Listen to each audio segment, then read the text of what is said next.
momen pertengkaran ini itu menjadi momentum bagi setiap pasangan suami istri untuk melakukan introspeksi diri, untuk melakukan muhasabah.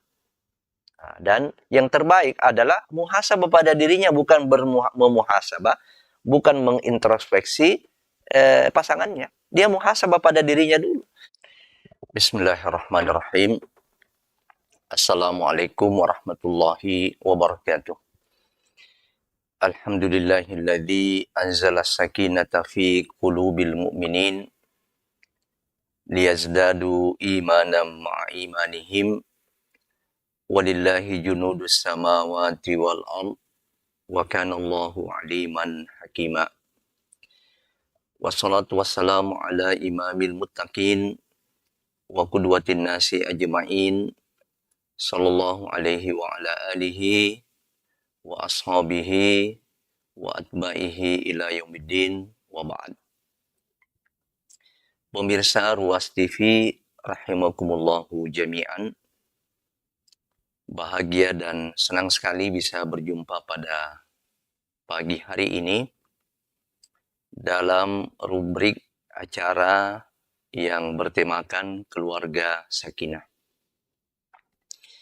Insya Allah selama setiap hari Senin atau hari Selasa nanti secara bersambung kita akan membahas judul-judul yang berkaitan dengan tema keluarga sakinah.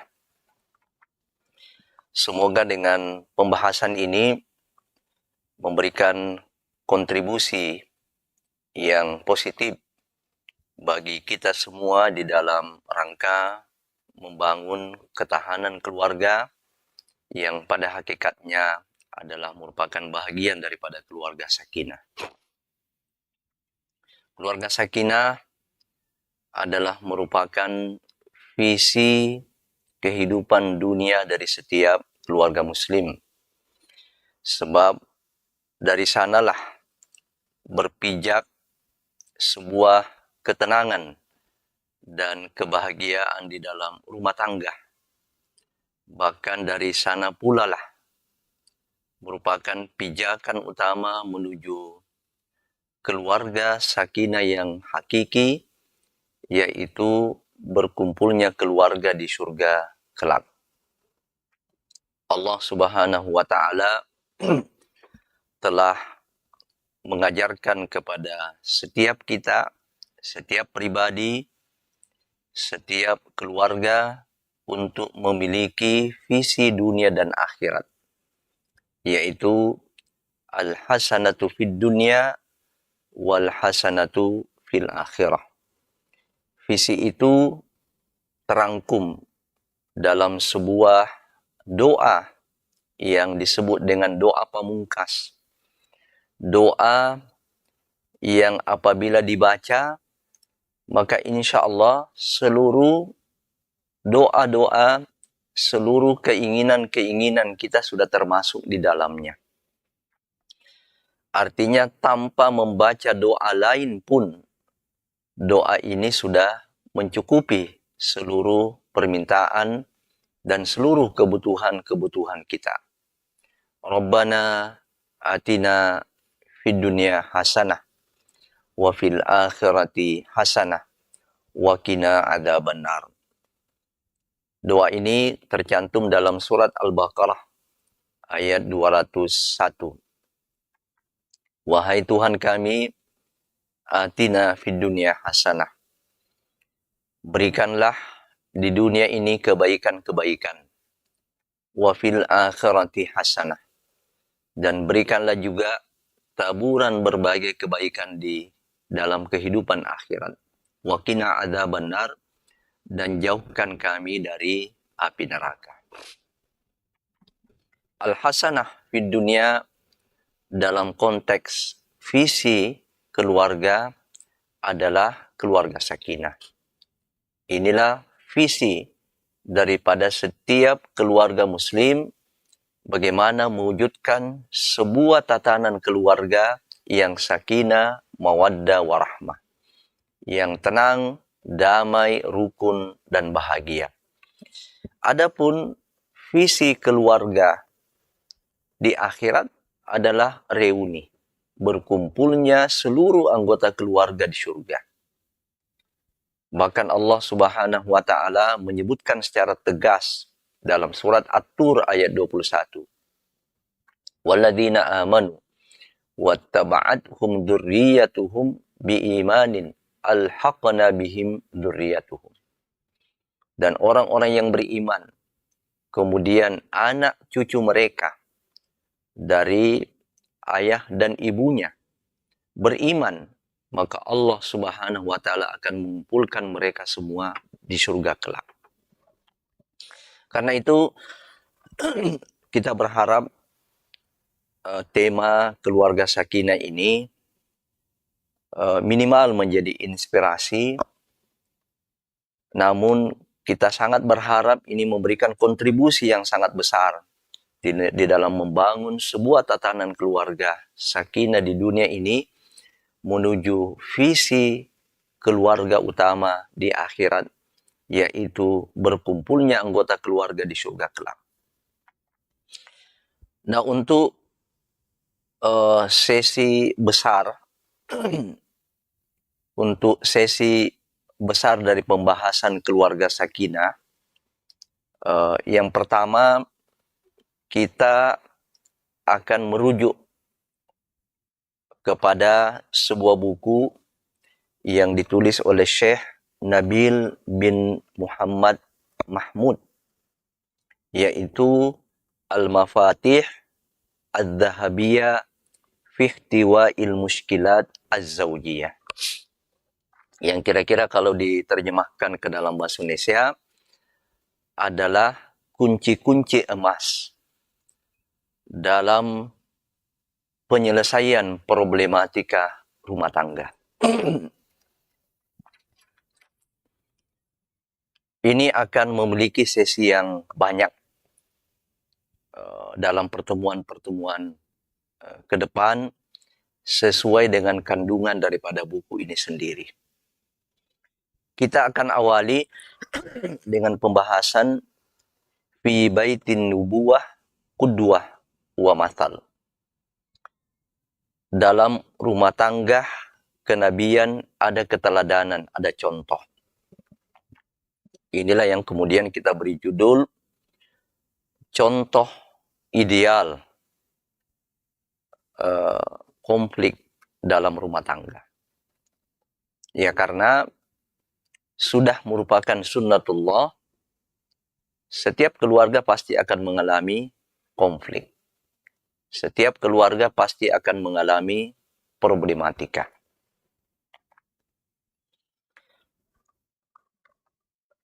Rasulullah Shallallahu Alaihi Wasallam dan istri-istrinya adalah merupakan qudwatuna, merupakan teladan kita, merupakan contoh bagi kita dalam berkeluarga.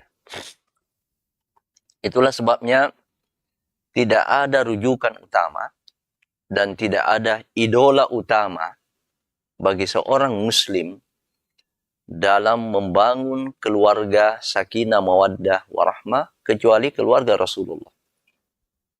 Sebab Rasulullah dan istri-istrinya adalah contoh terbaik, teladan terbaik di dalam berkeluarga. Tidak tanggung-tanggung Allah Subhanahu wa taala mentakdirkan dan membolehkan nabinya sallallahu alaihi wasallam menikah sampai 9 orang istri. Kita ini satu orang istri saja sudah susah, sudah sulit mengatur, ini luar biasa 9 orang istri. Yang tentu itu adalah merupakan kekhususan bagi Nabi Shallallahu Alaihi Wasallam. Dari episode keluarga yang diperagakan oleh Nabi Shallallahu Alaihi Wasallam selama hidupnya inilah menjadi pelita, menjadi cahaya bagi kita yang menerangi sudut-sudut kehidupan kita, terutama kehidupan kita di dalam berumah tangga. Pemirsa sekalian yang dimuliakan Allah Subhanahu wa taala, ternyata di dalam kehidupan rumah tangga Rasulullah Shallallahu alaihi wasallam juga tidak luput dari perselisihan. Tidak luput daripada khilaf antara suami dan istri, antara Nabi Shallallahu alaihi wasallam dan istrinya. Ini kita bisa lihat di dalam sebuah hadis Nabi Shallallahu alaihi wasallam, hadis yang diriwayatkan oleh Bukhari dan Muslim. Nanti bisa dilihat.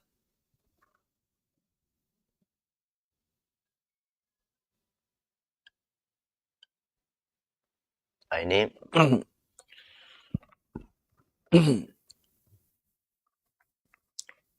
Nabi SAW mengatakan, Inni la'a'lamu idha kunti anni radiyatan wa idha kunti alayya ghadba. Wahai Aisyah, sesungguhnya aku mengetahui jika engkau redha, senang kepadaku, dan jika engkau marah kepadaku.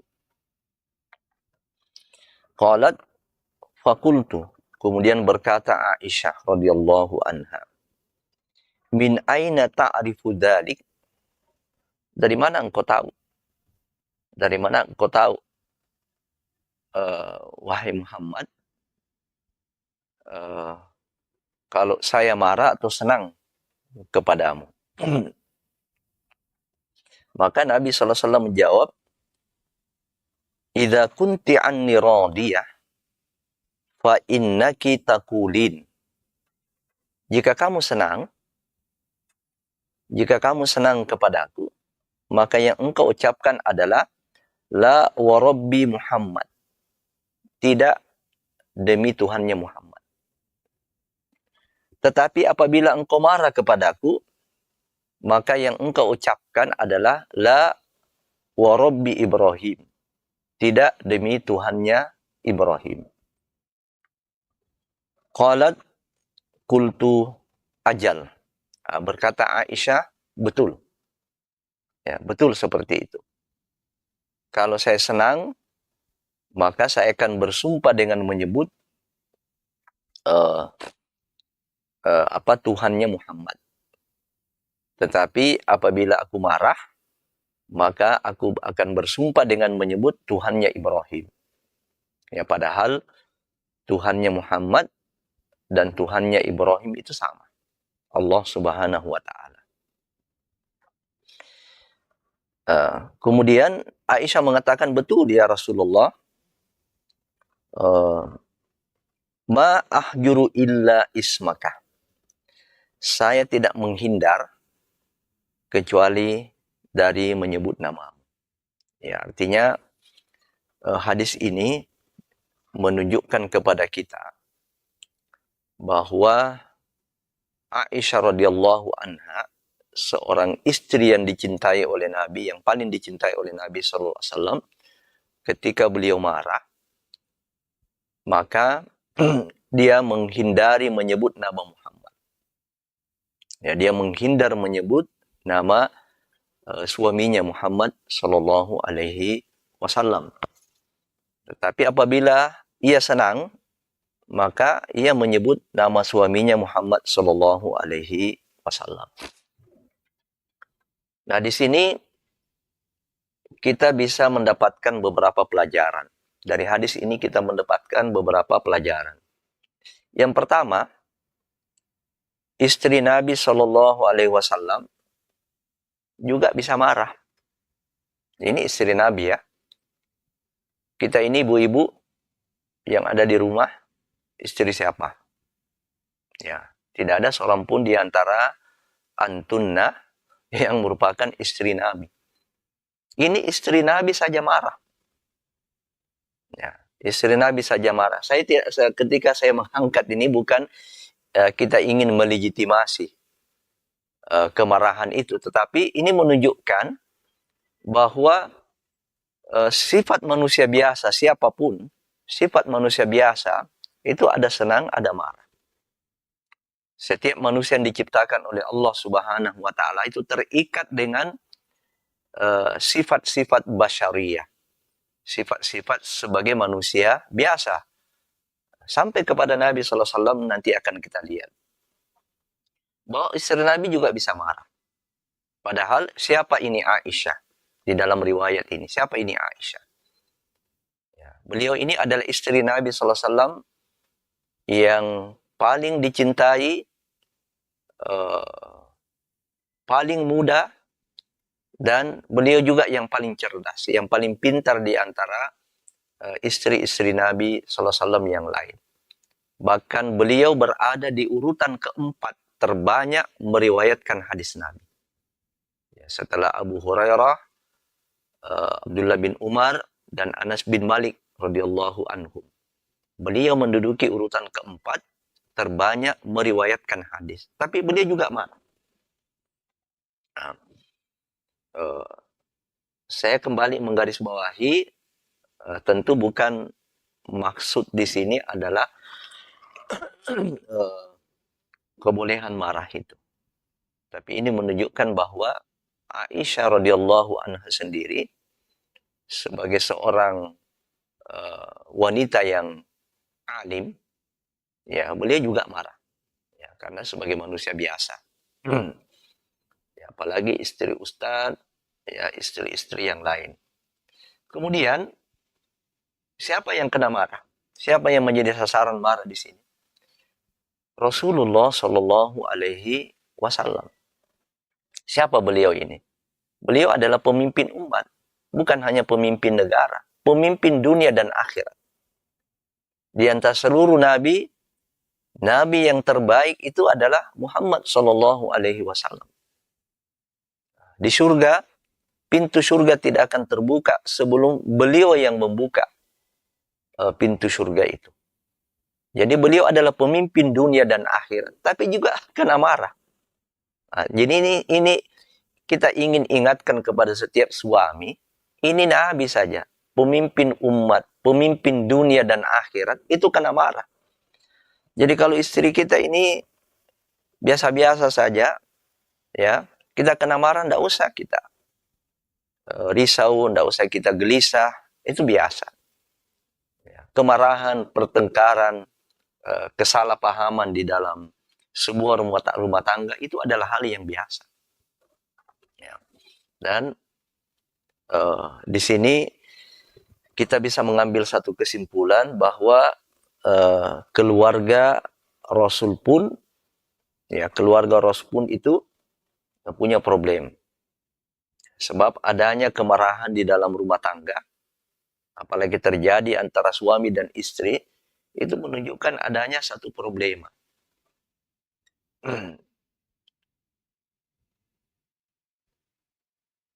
Ya, adanya problema yang terjadi di dalam rumah tangga.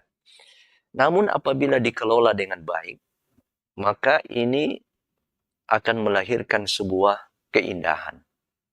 Ya, nanti kita akan menjelaskan di akhir apa hikmah daripada pertengkaran atau konflik dalam rumah tangga yang setiap kita pasti akan mengalami. Ya, kenapa? Karena keluarga Rasul pun, keluarga Nabi pun itu ada problema, ada perselisihan, ada pertengkaran. Namun kita mengangkat ini bukan untuk melegitimasi setiap pertengkaran, ya setiap konflik yang terjadi di dalam rumah tangga kita. Tapi kita ingin mengambil contoh teladan bagaimana menyelesaikan. Dan satu hal yang perlu kita garis bawahi,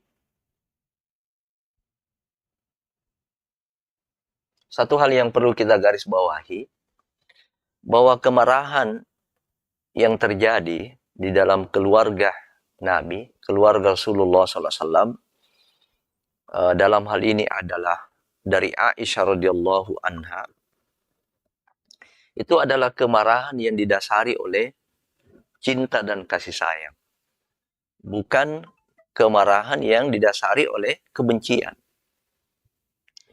Jadi Aisyah kalau marah kepada Nabi, ya sebagai manusia biasa.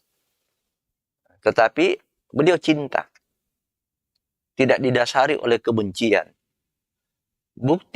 Buktinya beliau cinta tidak pernah minta cerai. Ya, saya tidak mendapatkan satu riwayat kalau Nabi SAW, Aisyah radhiyallahu anha marah kepada Nabi minta cerai. Nah, jadi ini pelajaran pertama, ya, pelajaran pertama bagi ibu-ibu, bagi para ummahat, kalau bertengkar dengan suaminya, jangan selalu mengangkat kata cerai. Demikian juga sebaliknya suami, jangan selalu itu yang dijadikan ancaman. Setiap terjadi konflik, terjadi problema, terjadi pertengkaran dalam rumah tangga, selalu saja kata cerai itu muncul. Jangan. Pertengkaran itu adalah satu hal yang lumrah. Ya. Bahkan sekali lagi dia akan menjadi indah kalau kita bisa mengelolanya. Ya. Jadi ini contoh yang kita dapatkan dari keluarga Nabi sallallahu alaihi wasallam, dan kita lihat Nabi sallallahu alaihi wasallam membalas kecintaan itu. Mewujudkan kecintaan itu terhadap istrinya. Ini kita bisa lihat di dalam riwayat itu.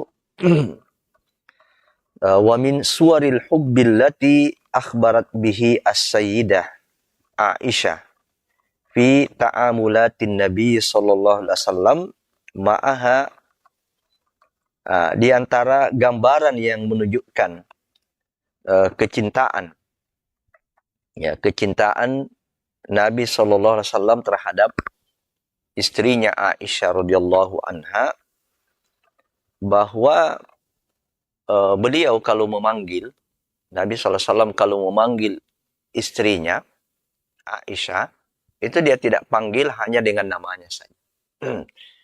Beliau tidak memanggil hanya dengan namanya saja. Tapi kita lihat di sini ada dua riwayat menyebutkan yang sering digunakan oleh Nabi panggilan Ya Aish dan Ya Humaira. Apa artinya? Wahai Aish, wahai yang hidup. Ya, wahai yang hidup. Ya, tidak dikatakan ya, wahai yang mati. Nah, tentu akan tersinggung kalau kita memanggil istri kita wahai si maut. Ya, tapi Nabi SAW memanggil istrinya memang dari kata Aisyah, ya, kata Aisyah, wahai Aish yang hidup. Nah, hidup ini tentu maknanya banyak sekali. Ya, hidup jiwanya, hidup pikirannya, hidup lidahnya. Ya. Nah, kemudian yang kedua adalah Ya Humaira. Ya Humaira. Wahai Humaira. Apa yang Humaira? Humaira adalah si merah-merah pipi. Ya. Merah. Ya. Karena istri Nabi SAW Aisyah itu merah pipinya. Ini kata penulis buku ini, Nabi menggunakan ini liyadkhul as-surur ala qalbiha. Apa tujuannya Nabi SAW menggunakan panggilan-panggilan indah itu? Untuk memasukkan kegembiraan. Untuk memasukkan kegembiraan ke dalam hati daripada Aisyah radhiyallahu anha. Nah, maka di sini kita dari hadis ini kita bisa mendapatkan beberapa pelajaran bahwa Nabi sallallahu alaihi wasallam sangat mencintai Aisyah. Nabi sallallahu alaihi wasallam sangat mencintai Aisyah radhiyallahu anha, dan itu dibuktikan dalam bentuk panggilan. Karena itu panggilan nama, ya, panggilan nama yang baik, ini merupakan bagian daripada cinta. Jadi cinta itu harus dirasakan. Cinta itu berwujud. Cinta itu bukan sesuatu yang abstrak. Tapi dia berwujud. Salah satu wujudnya adalah dalam panggilan, dalam komunikasi. Ketika kita memanggil istri kita dengan panggilan-panggilan yang mesra, dengan panggilan-panggilan yang menyenangkan. Ya, tidak sama kalau kita ini panggil begitu saja, oe. Ya, kadang-kadang kita sematkan tubuhnya yang gembrot. Ya, kita panggil si gembrot. Ya, dan macam-macam. Ini tidak baik. Ya, tapi Nabi SAW melihat apa yang terbaik daripada istrinya itu yang digunakan. Ini adalah bagian daripada cinta. Dan cinta ini dirasakan.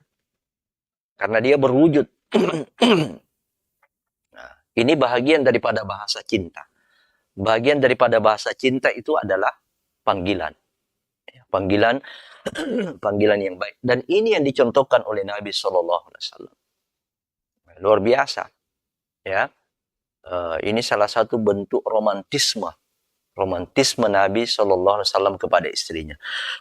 Kita bisa dengan apa, adinda, ya, habibi, ya, kekasihku, ya, adinda. Kalau kebetulan istri kita juga pipinya merah, bisa kita panggil dia, wahai si merah pipi, ya, Humairah. Kita bisa juga memanggilnya dengan Humairah.